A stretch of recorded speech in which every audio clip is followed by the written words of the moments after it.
ہیں جو شش و پنج میں ہے اس وقت تک، ان کو پتہ نہیں چل رہا، تردد میں ہے کہ پتہ نہیں یہ کیا ہو رہا ہے. وہ سارے کہتے ہیں کہ یہ کیل ہے. ابھی تک ان کو اس بات کی سمجھ بھی نہیں ہے.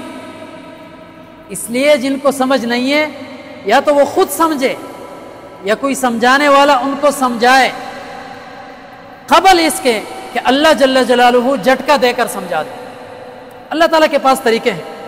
اگر ہماری آنکھیں اب تک بھی کھلی نہیں ہیں کہ 84,000 لوگ 21 مہینوں میں شہید ہوئے ہیں، 1,30,000 لوگ زخمی ہیں، 23 لاکھ لوگ اپنے گھروں سے بے گھر ہیں، وہ بھوکے اور پیاسے سوتے ہیں، 14,000 بچے اس وقت بھی شدید قسم کے بھوک اور افلاس کا سامنا کر رہے. اس کے باوجود بھی اگر ہماری آنکھیں نہیں کھل رہی، باوجود اس کے کہ ایک طرف مسلمان اور دوسری طرف یہودی ہیں، تو پھر پتہ نہیں کب کھلیں گی. پھر دجال آئے گا تب بھی میری اور آپ کی آنکھیں نہیں کھلیں گی. اس لیے ہم اپنے آپ کو بھی یہ مسئلہ سمجھائیں، دوسرے ساتھیوں کو بھی سمجھائیں، نرمی کے ساتھ ان کو سمجھائیں کہ ظلم جہاں پہ بھی ہو رہا ہو ظلم غلط ہے. ظلم چاہے پاکستان میں ہو رہا ہو، چاہے وزیرستان میں ہو رہا ہو، چاہے وہ بجاور میں ہو رہا ہو، چاہے وہ فلسطین میں ہو رہا ہو، یہ مسلمانوں کے اوپر ظلم ہے اور یہ مسلمانوں کے سینے کے اوپر ظلم ہے.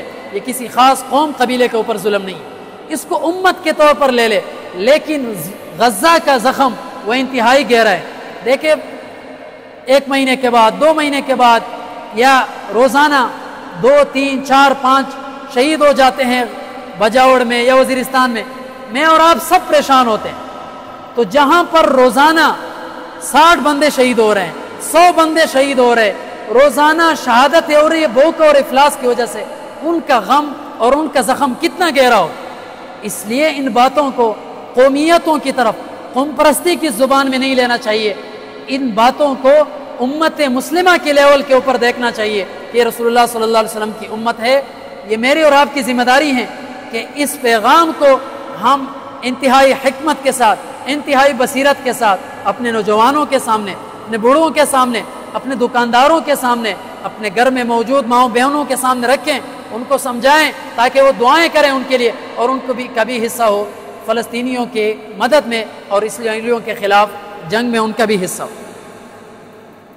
ہماری تیسری ذمہ داری تو یہ آگاہی مہم کے لیے بھی سارے ساتھی کوشش کریں گے انشاءاللہ العزیز. جان لگائیں، اس کے بارے میں معلومات حاصل کریں کہ میری کیا ذمہ داری ہو سکتی ہے جس کو میں پورا کر سکوں اور قیامت والے دن میں پوچھ گچھ سے بچ سکوں. تیسرے نمبر پر میری اور آپ کی اہم ذمہ داری وہ یہ ہے کہ اللہ تعالیٰ نے مجھے اور آپ کو جتنا بھی مال دیا ہے اس میں سے اللہ تعالیٰ کی توفیق سے، جتنی توفیق اللہ تعالیٰ نے دی ہے، اپنے حلال مال میں سے ضرور غزہ کے بھوک سے بلکتے ان بچوں کے ساتھ تعاون کریں. اور اس کو چھوٹا نہ سمجھیں، چاہے 10 روپے ہو، چاہے 5 روپے ہو، چاہے 100 ہو، چاہے 50 ہو، ضرور ان کے ساتھ تعاون کریں تاکہ کم از کم قیامت والے دن ہم بھی کوئی نہ کوئی ہیلا اور بہانہ بنا سکے کہ میرا بھی کچھ نہ کچھ مال غزہ کے ان قدسیوں کی خدمت کے لیے استعمال ہوا. الحمدللہ پوری دنیا سے لوگ ان کے ساتھ تعاون کر رہے، پورے پاکستان کے ہر شہر سے لوگ ان کے ساتھ تعاون کر رہے.